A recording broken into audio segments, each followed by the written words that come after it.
All right, well, welcome back to our podcast. Today we have our guest, Mukesh Patel, and we have a couple of questions to ask. So, how you doing? Good, thanks. Pleasure to be here. This is really exciting to be with such brilliant young minds and passionate people. So, we want to first start off with the topic. We have a couple topics: entrepreneurship, life after college, innovation, creativity, and picking careers and jobs. So first talk about entrepreneurship. Do you want to start off?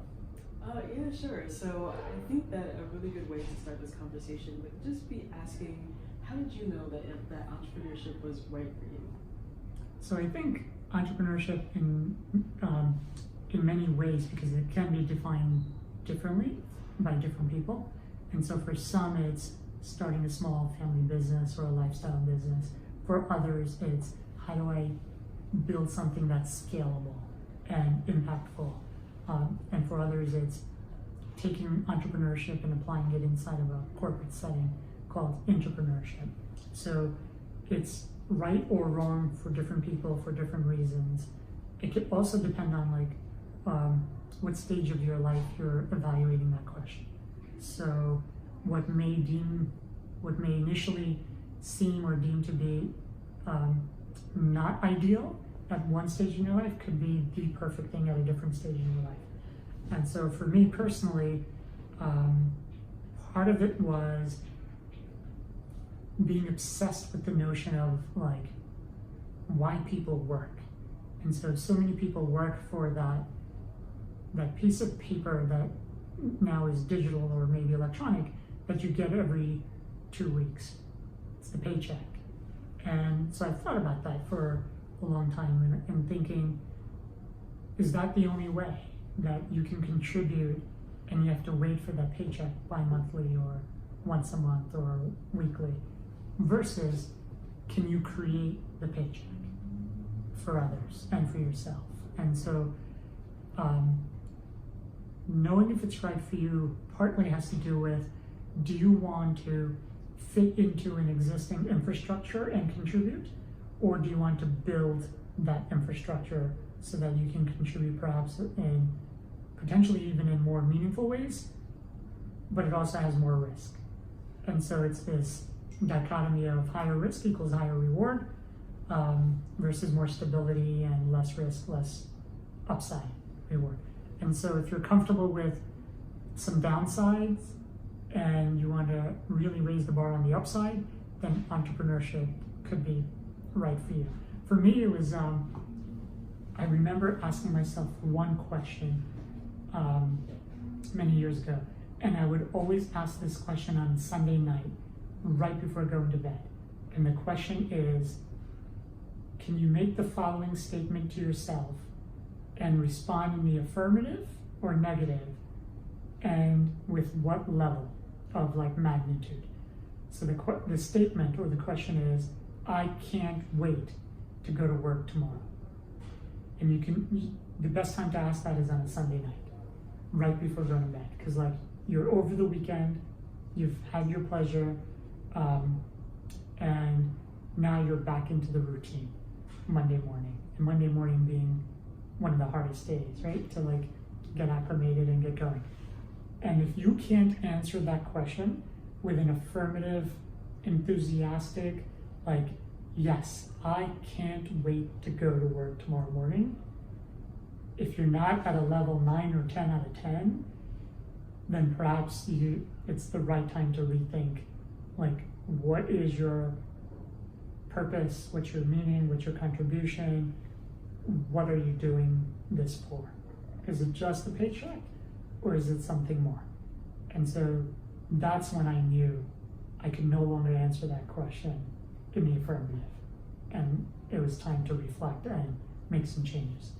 Now, so that was kind of knowing, is it right for you? Now, it's been so many years, several decades, and I've always, once you do that, it's once the bug bites, there's no going back. And so if you're successful, even if you're not, if you don't quit and you just keep doing that entrepreneurial thing over and over again, the probability of you hitting it bigger each time and better and further hopefully goes up if you apply what you learned. And so it's continuous learning. It's a steep learning curve. And so having done multiple companies one after the other and been in the entrepreneurial space for at least 25 years, if not longer from a family business perspective, you know it's right for you when you just love the concept of building companies or helping others build companies. And so that's, I think, how you know it's right for you. Like, you will know it inside. Like, your heart and your mind will convey that message to you very clearly.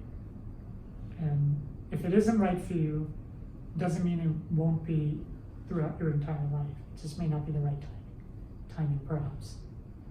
Or you may not have the right partners, you may not have the right business idea, you may not have the right business model, you may be in the wrong city or state, not in the right ecosystem. It could be any one of those reasons, or more reasons, but it's just been an incredible journey. And it's not a either or. There are people who work and do the entrepreneurial thing on the side, and then if that gains traction and has more viability or possibilities than their work, their normal routine work, then they transition and switch over. So for some, it's harder, but maybe trying both and then allocating your time and resources as the opportunities come, whereas your situation kind of dictates. Yeah, so timing is so important Yeah. in this. That's just wise words. Thank you for that insight. And so I guess, along that same vein, you talk about, your mind and heart being in sync. And so we want to know, how do you know if you're mentally prepared to even take that step? That's a great, insightful question.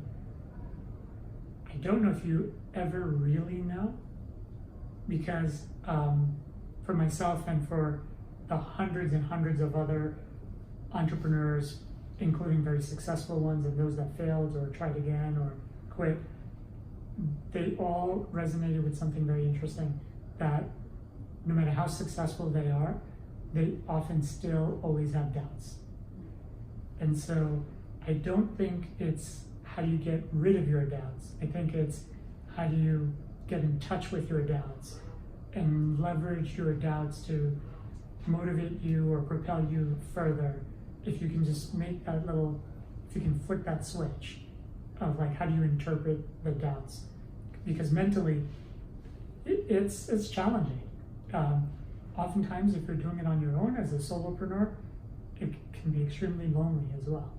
And so that's one end of the spectrum. The other end is, let's say you get really successful and you sell your company, you can go through a mental roller coaster of some aspect of depression almost, because you just sold or gave up on the thing that you had spent such a significant amount of your effort and time and maybe capital or expertise working on, kind of like your baby. Yeah. And now you've given it up, you've sold it. And so I know people will also go through that as well. So it does challenge you mentally, but I think if you have good, positive, strong habits and you surround yourself with amazing people and a support network, then it's less mentally challenging. But then there's this curve of mental acuity or learning, such that if you're engaged intellectually with the challenge, then you're always mentally prepared, as long as you're agile and adaptive to what's happening. And so, but if you're closed-minded and old school or very status quo driven, then it gets extremely mentally tough.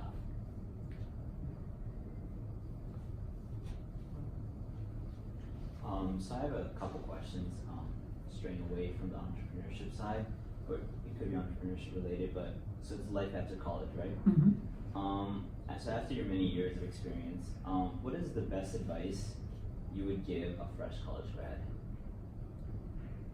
I would say, I just saw this commercial on television, and I'm not sure where the quote emanated from, but the quote and the commercial goes like this: "Do what you can't."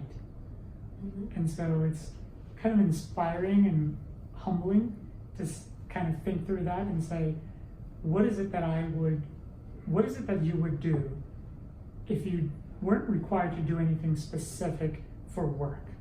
So someone just gave you security and a massive paycheck, so you don't have to go through your 9 to 5 or 9 to 10 or whatever it is each day. What would you do? Like, what would make you happy, where you think you can thrive leveraging your strengths and what I call like your superpower skills? And so if you can do that and work at it, and you may not be successful right away, it may take a few years, but as long as you don't quit and you're willing to pivot and be adaptive to changing your approach or methodology based on what you're learning in that space, that's probably one of the best advice I would give. Like, really go for that think big, start small, scale fast kind of approach.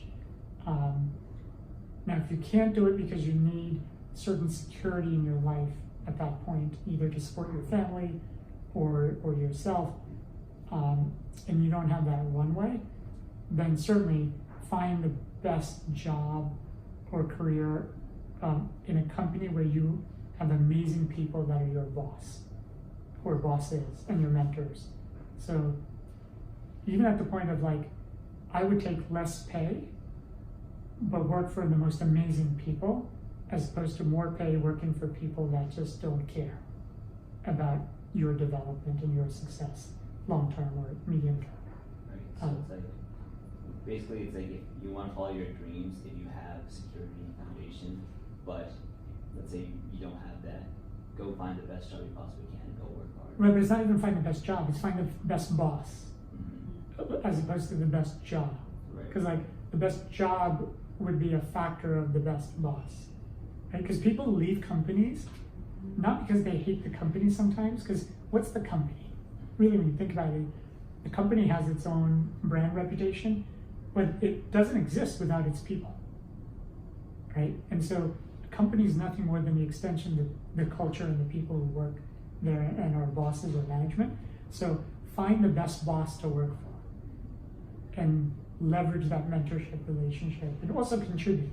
But I think that could lead to a higher trajectory of your career path than just working with blinders on or with myopia, kind of limited vision, where you're just doing it because someone told you that's what you need to do.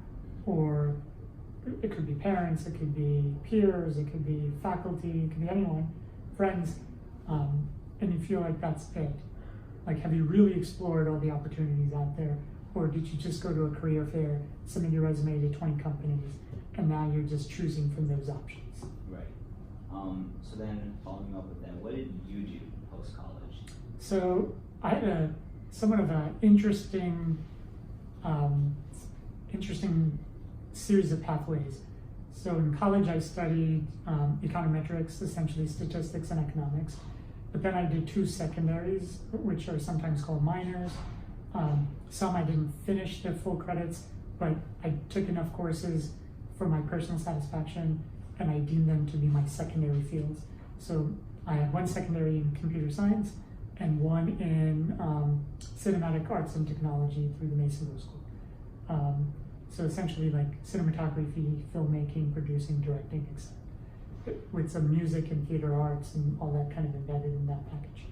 So that was more the creative side. Computer science was more the passion for computer innovation and technology.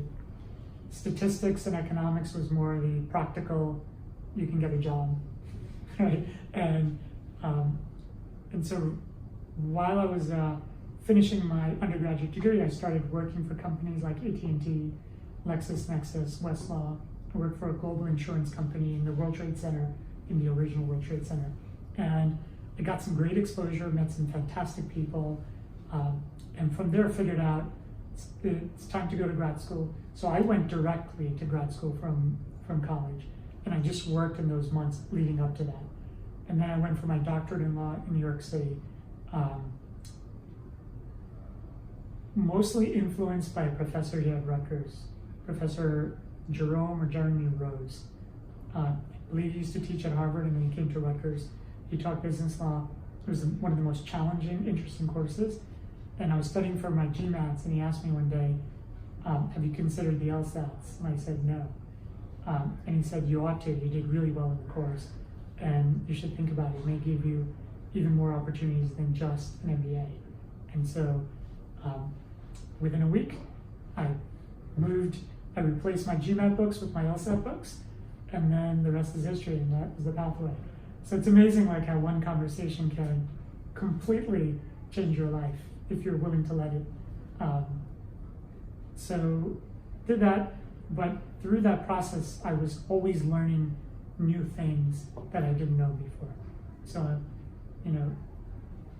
these are now like kind of converging all these different fields and disciplines to connect the dots amongst them. And that's what led to my ultimate career, which is from law, I went into private equity, angel investments, and then private equity, to starting an incubator for technology startups with an accelerator and co-working space, then coming to Rutgers as an educator.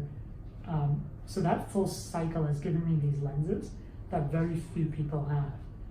I've also, over the last 25 years, co-founded numerous companies and raised a lot of capital, built these companies. So I have the lens of legal representative who represented founders and CEOs and C-suite executives, to angel investor investing in them, to private equity doing investments at more institutional level, to tech incubator helping found and grow and scale them and advise them, to education, like educating and coaching the next generation.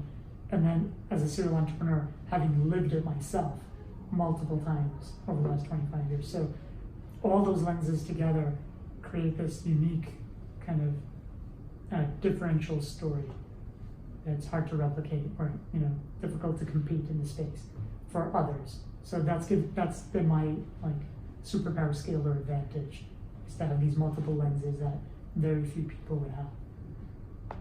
So in your path, right, you went through various fields, Mm-hmm. and you could connect the dots and create a bunch of lenses, which helped you launch your career and your whole success, right? But do you have any regrets? Any steps you missed, or something you wish you had done? Oh, many. Yeah. First regret. I wish I would have taken more risks earlier on in my life, because there's limited downside and huge, massive upside. So if I were to do it all over again and be a college student today, I would have a list of all the risks, what I call risks 1.0, that inertia, doing things that you don't know, out of your comfort zone, and I would jump at all of them as fast as I could, as opposed to being more conservative and a little bit more risk averse as my career started. So that's one. Number two, I would have probably, somewhere in the middle of college, realized that I should have picked up another major in engineering or computer science as a major, and really taken some more challenging kind of disciplines to merge in the other spaces that I was interested in. Number three, I practiced law for about somewhere between 12 to 14 years. In hindsight, I would have done it only for 3 years, and then moved on to the more entrepreneurial finance investment space much earlier. So I do feel that I lost maybe 7 to 10 years of my career because you get comfortable. You're working, you're making a lot of money, and you just every day you just keep doing the same thing. And it was too late by the time, or not too late, but I lost that period of time by the time I realized I should have been on the other side of the desk. So not the one doing the legal work, but the one giving the lawyers a lot of work to do, right, as the client. And so I'm so much more happier being the client than I am being this professional service provider. So now I go to the lawyers and I say, here's all the work, knock yourself out, enjoy it. And I get to build things and create things and take chances. So I would do that. The other thing, lessons learned, is mentorship. So I don't think universities do a great job in helping students think about who is part of your mentorship board. as an individual, as a 21-year-old or 22-year-old? Like, how many mentors do you have? How do you communicate with them? How often do you meet with them? What questions do you ask them? What type of mentors do you seek from a diversity inclusion perspective? And so that's one thing that I think 99.9% of students miss out on that opportunity. Oh, and networking. When I was a student, I was a pretty decent networker, but nowhere close to what the potential was. It's only decades later that I realized the power of networking. And so that's why I push students now, get out of the bubble, get off campus, go to New York City, go to Philadelphia, take a cheap flight to California, or Ann Arbor, or Chicago, Atlanta, Tampa, wherever, Austin. Go out there, network with people and stay connected and leverage LinkedIn. Because if you spend 4 years predominantly in that bubble of that academic space, that's such a limited exposure of some amazing talent that's out there. And so lessons learned: network more, build your mentorship board, take more risks, and don't be afraid and dive in at first. Well, I appreciate that, so I'm going to pass the torch to Hassan. Yeah, I was actually going to add on to that subject of life after college. Speaking of which, do you believe like there's a certain pathway, like a certain specific pathway one has to take after college? And like more specifically, like once you graduate, you have to get a job, and afterwards get married, all that stuff. Is there like a specific pathway? So there's no one pathway. There's no such thing as perfect pathway. Everyone gets to decide what pathway is right for them. And don't let anyone else tell you otherwise. Now, having said that, it's useful to talk to lots of people about what were their pathways, and like your question, what would they do differently if they knew now what they knew then? Or if they knew then, what they know now, or if they were to do it again. And so that can help you make better decisions for your own pathway.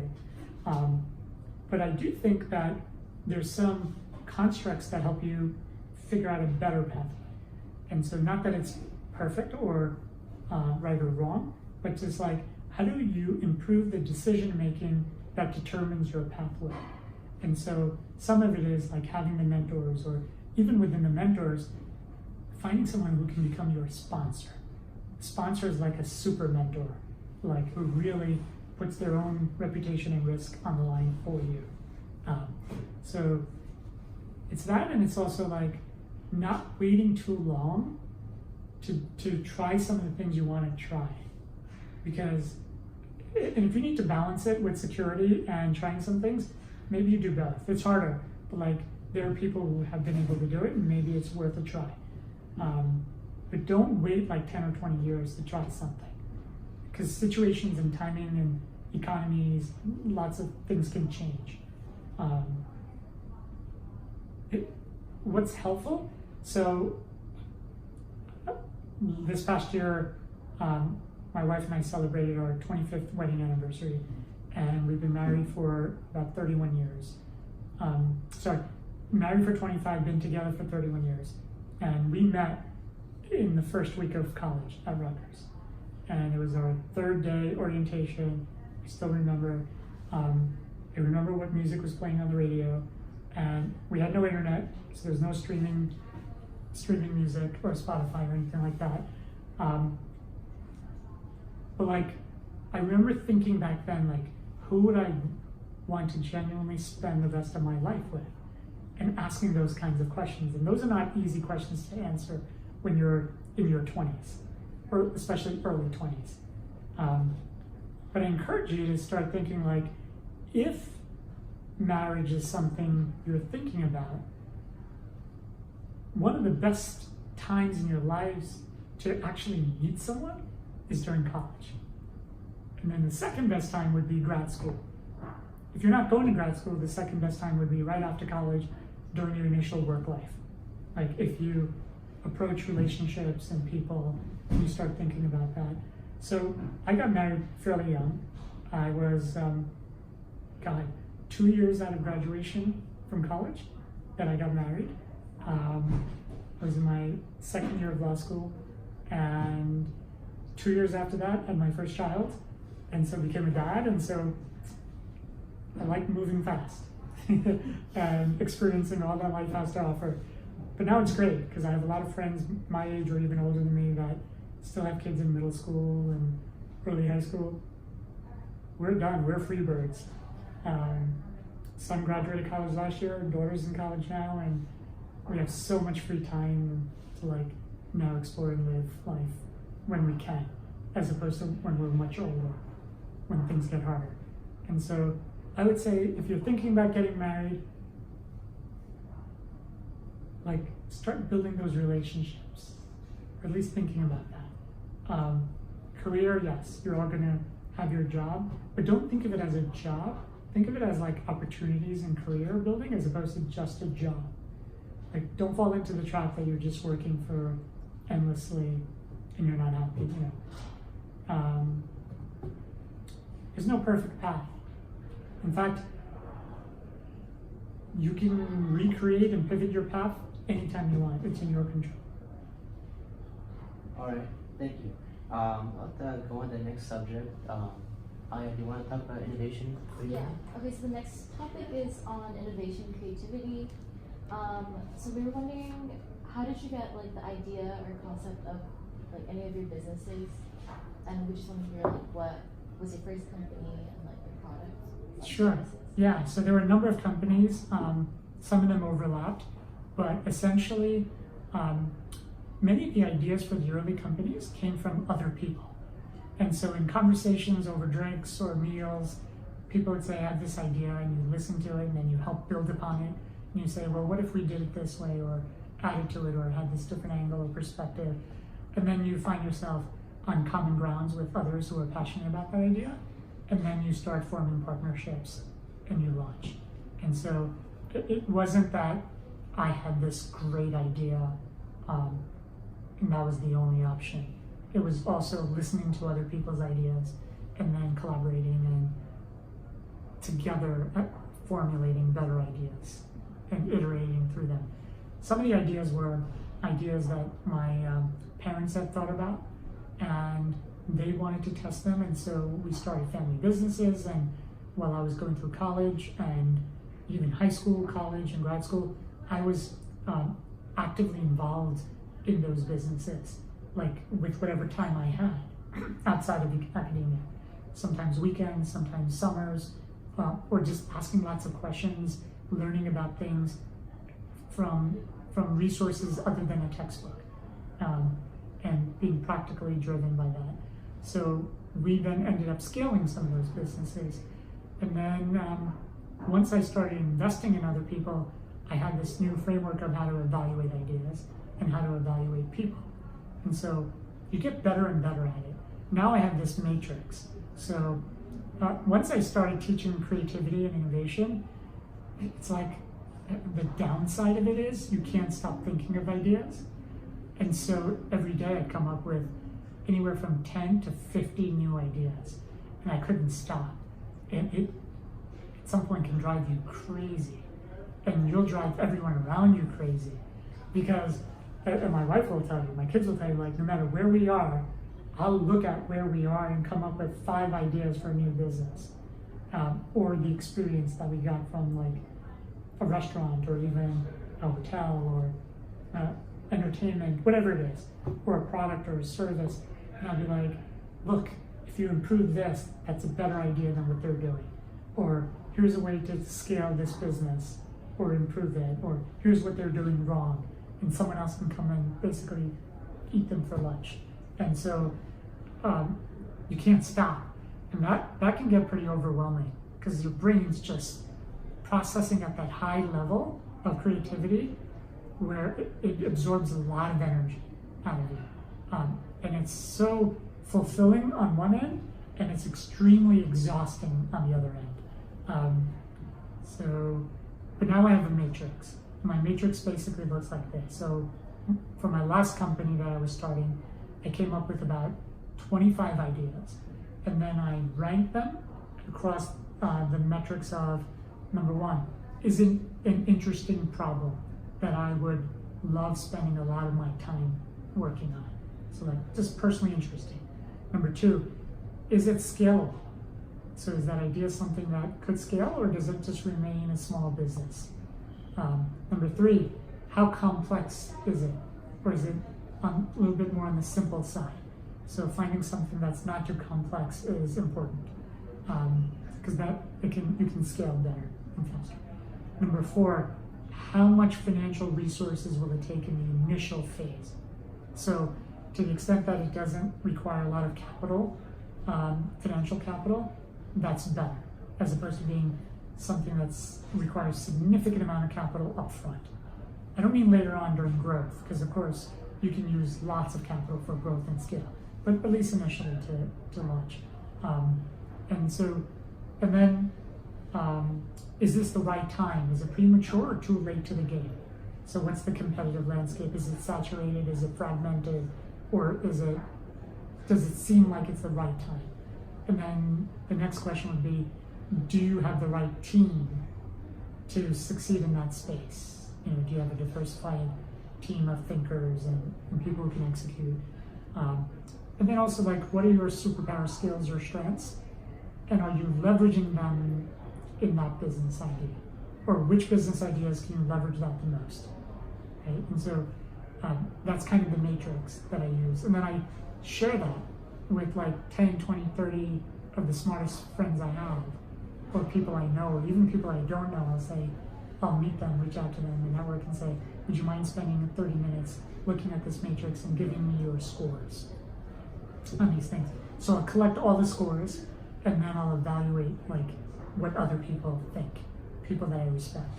And then what do I think, and then I'll kind of use that to pivot my decision or come to a better conclusion.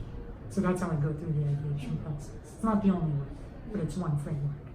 So when you think of these new ideas every day, do you write them down? Yeah, so I have lots of lists on my phone. And I'll have lists of books that give me ideas, lists of podcasts, movies that give me ideas, list of people, list of business ideas. It's just an endless list that keeps growing. And then now that I'm teaching, I get to hear ideas from students too, which is fascinating, because students see some interesting things. They may not know how to execute it, or may not know how to improve the ideas, but part of the reason why I am in academia is because of that intellectual stimulation from the younger generation of what they think about and how they think about things. So my next question is, do you believe that how does one become creative, or is it something you were born with? So I think it's a little bit of a combination of both, but more developed in your life than born with it. So some people have certain mental powers or acuity or strengths that allow them to just be more risk-taking in the creative space, or try different things, or they can see things differently than how others view them, whether it's through the lens of design, or through the lens of color, or just volume of ideas, or connecting the dots between ideas from different sectors or industries, or they're musical geniuses, so creativity from a musical perspective, or film, or whatever it is, right? Writing, or just business ideas. But I think more than that, because who's really going to define how much everyone is born with creativity? No one is. It's a question that is worth thinking about, but cannot be answered with any scientific formula. So it's probably not even worth trying to answer it from that perspective, and rather put all your bets on developing as much creative instinct and creative prowess as you can. And so how do you develop it? Spend time with creative people, because then you get to see how they think, how they view the world, and how they what lenses they look at things through, and you get to apply those that simulated exercises. 2, read a lot of books. You'll get to see how so many other amazing successful people applied creativity in their business or corporate careers or innovation or arts or whatever it might be. And then 3, practice. So there's some frameworks that you can use and we talk about them in our class, ICE, Innovation, Creativity, and Entrepreneurship here at Rutgers. But the more you practice, the more you surround yourself with others, and the more you read about how others come up with ideas and execute them, the more creative you can be. Now, having said that, I always like to say that everything begins with an idea, but it's not about the idea, it's about executing that idea.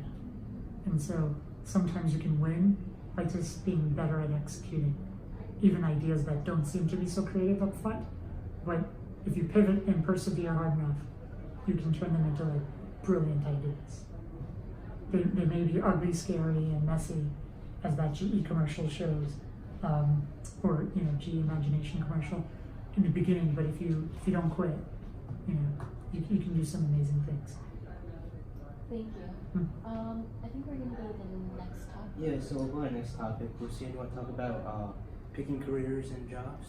Yes. So we want to know, how do you know a job or a career was meant for you, and what did you want to be when you were younger? Okay, so first of all, I think that college students put a lot of pressure on themselves on picking the right major or the right minor or the combinations. In hindsight, we now realize that it almost doesn't matter what you major or minor in. After your first entry or your first potential job, like, no one can ever predict what your major was. And so it really has no impact. You can study a combination of different things that interest you and that might be practical, perhaps, but like what you actually end up doing as a formal major versus taking courses in it because you want to learn about that, and whether you finish or don't finish a minor or major, almost doesn't matter, with a few exceptions. So if you go to grad school for medicine, then your medicine major in grad school matters. You can almost major in anything in undergrad, still get to grad school. Even with law school, you can major in anything undergrad and still get to law school.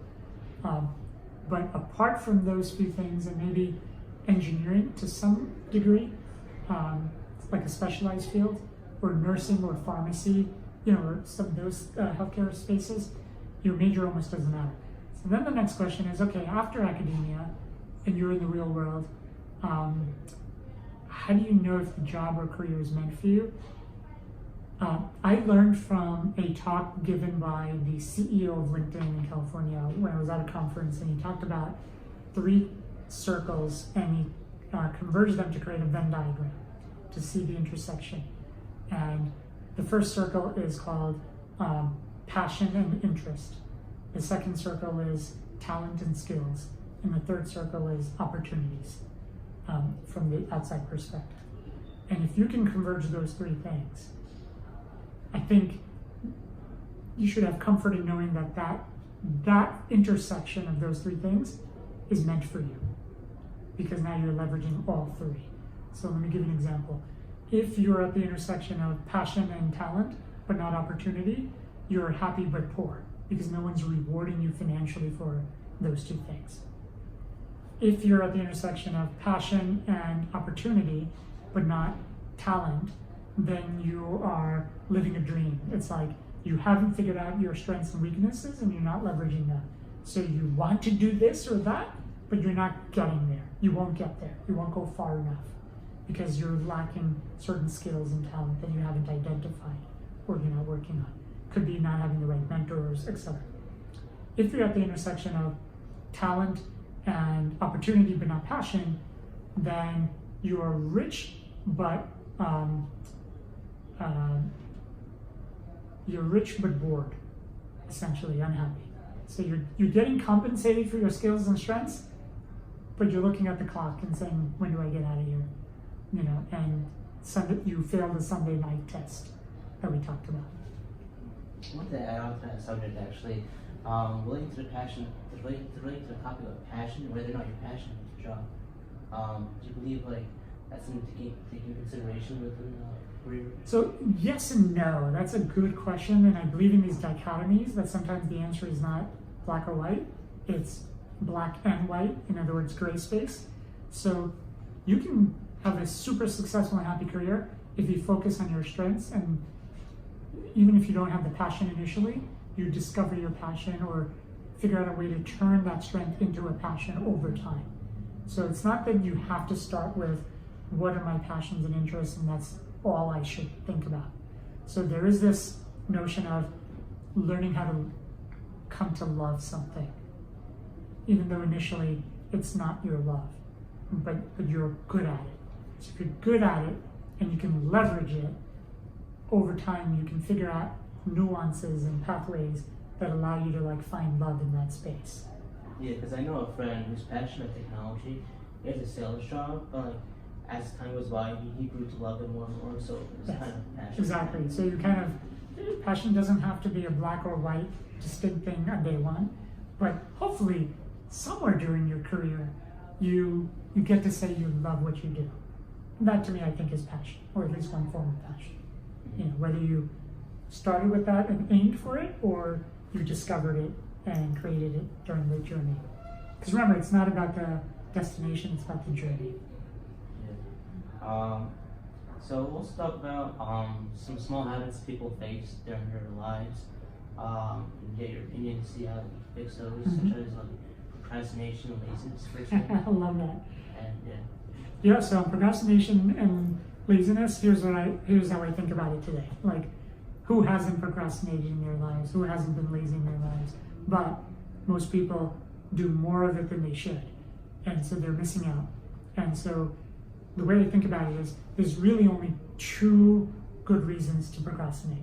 One is strategic, a strategic reason where you need some more information to make a better decision or a data-driven decision. And you have some questions that haven't been answered, so you need more time to answer those questions.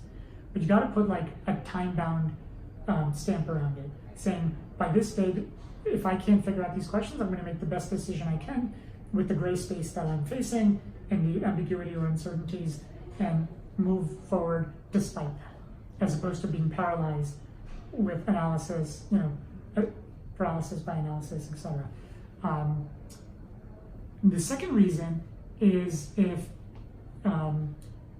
you need to be strategic and let someone else make the first move, and there's an advantage to being a second or third mover. So their procrastination can be very helpful because you get to see what happens and then make better decisions, right? And so, but other than those two reasons, all the rest of the reasons people come up with are crutches and excuses, and you can hold yourself back quite a bit. So that's what I have to say about procrastination and laziness. Look, you don't know what your last day on this planet is going to be, right? And so the one thing we know for sure is that we have a finite time, at least today. We don't have the technology or the innovation, and I'm not sure that's a good thing if people live forever. Because if you can live forever, probably nothing gets done because there's no pressure, right? And so you don't know what your last day is going to be. So you almost have to like treat each day as a gift, and what can you do with that day, and like raise your bar, and think big and go big, play hard. Another topic I want to talk about is like self-motivation. How do you maintain it? Like, for example, studying for an exam or going to the gym. How do you like maintain self-motivation? Yeah, that's not easy, and that kind of is the other side of the procrastination lens as well, and the laziness lens. I think you have to have priorities and be clear about what's important in your life.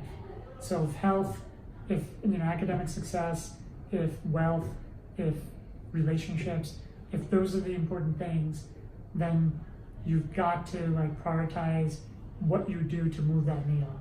Because you have to constantly ask yourself, like, I'm doing all these things, but which one of these things moves the needle the most? So it's this Pareto principle, right? Spend 80% of your effort on the 20% of things that make a difference, and you've got a whole different situation now, like different outcomes. You're performing. You're now getting into the realm of like high performance, and then if you can apply the Pareto principle onto itself, like 80-20 onto 80-20, you end up with 64-4. So spend 64% of your effort on the 4% that makes all the difference. And so I think that's one way to self-motivate. And then celebrate the small wins. Like every time you have that small win, treat somebody out, take somebody out, let somebody else take you out, have your peer network where you're constantly celebrating each other's small wins and pushing each other further than you would be on your own, right? So there's that notion of peer pressure and holding each other accountable.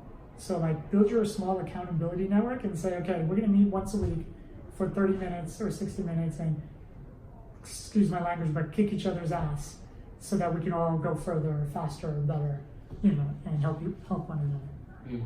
Another topic I want to talk about is being indecisive at times, and how does that relate to like entrepreneurship? Yeah. Because like I know me and a lot of people are always like indecisive to like one thing or another. Like for example, cereal in the morning, or like what food to eat in the morning.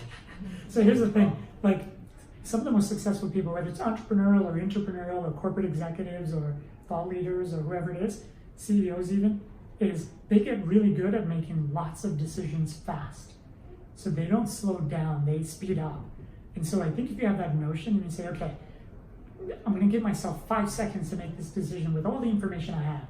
Count backwards, 5 to 0, boom, make a decision, move on. Chances are you're gonna get a lot of decisions wrong and you're gonna have these like series of small failures. But you need to just get a few big decisions right that are 10x or 100x or 1000x the output of hundreds of small decisions. So don't sweat it on the small things. Like make fast decisions and focus on the 20% of decisions that are the big ones and spend your time there on analysis. But don't procrastinate. So be strategic, set a deadline, make decisions, and make, life is a dance between letting it happen and making it happen. Arianna Huffington, I think, said that. And when I met her and she was talking to me and she gave a talk about this, it resonated. It's like, you can make it happen. You don't have to let it happen. So what does that require? Lots of decisions to make something happen. Because now you gotta think of a decision and then act upon it. So get good at making super fast, great decisions, analyzing things super fast, take lots of things into consideration, and keep going. And one last thing I'll talk about was like the personality of being stubbornness. Do you believe like all entrepreneurs are like somewhat stubborn? Like for example, if someone says, "Oh, that idea is bad," you're just so stubborn and just keep on continuing with it. So I don't like black and white answers, like all or none, because I think it's all a gray space, right? And that's the beauty of life, is there is no manual. Everyone has to discover their own manual. There is no manual, right? And so, but having said that, there's lots of experiences and stories and case studies that you can learn from. And so stubbornness is like this perseverance, that you keep sticking to what it is that you believe in and you don't quit, right? But the other side of that coin is pivoting, this thing called adaptiveness, or taking feedback and then iterating and pivoting. So I think stubbornness in itself could be very dangerous and bad, because you're not open to new ideas or better ways of thinking or better ways of doing stuff, maybe new creative ways, or other perspectives and lenses. But stubbornness from the lens of like not willing to quit and persevering is a great thing, right? Because sometimes it takes someone with that crazy idea 10 years to hit it. But if they stopped in year 9, they would have been deemed a failure. And so, but you got to balance that with pivoting and taking new ideas and making better decisions. There's something called the fallacy of sunk costs. That if you say, my God, I spent all this time and money and effort, so I can't quit now. But if you're heading down the wrong path, you'll just go further down the wrong path, right? Or if you have a bad business model, you'll just create bad business model at magnitude and scale. So you have to balance the two. And life is really a set of these kind of oxymorons and dichotomies and kind of opposite sides of the coin. And the key is to get to the center of that coin where you can leverage both. So stubbornness is good to some extent until it doesn't work, then it's really bad. And so you need to balance it with open-mindedness and pivoting. All right, well, I think that's all the time we have for today's podcast. Well, one more thing. Oh. I think, just to kind of end off on you know, that same note, I mean, thank you so much for your time as far as My pleasure. telling us about, you know, paths and mentorship and just so much more. I just wanted to end with one thing, you know, what is the best piece of advice you've ever received?